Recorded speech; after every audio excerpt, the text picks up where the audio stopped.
আজকে তো এই উম্মত দাড়ি কেন দিছে এটাও জানে না। আমি তো বলি আমাদেরকে দাড়ি দিছে দাড়ি দেখায় জান্নাতে যাওয়ার জন্য। বিশ্বাস হয় না?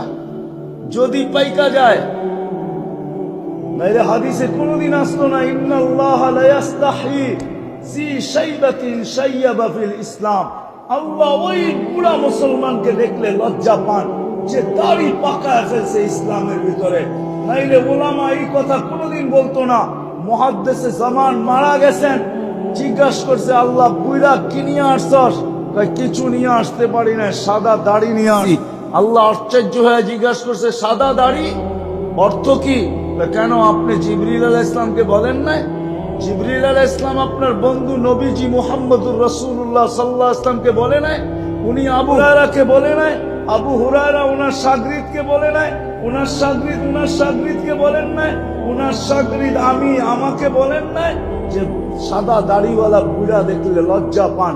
তো আল্লাহ হাইসা দিয়া বলছে সবাই সত্য বলছে, আমিও সত্য বলছি, মাফ করে দেন। এই উম্মতকে দাড়ি দিচ্ছেন দাড়ি দেখে জান্নাতে যাওয়ার জন্য, ডেলি শেভ করার জন্য না। রাগ হয় না, পায়ে হাত রাখি।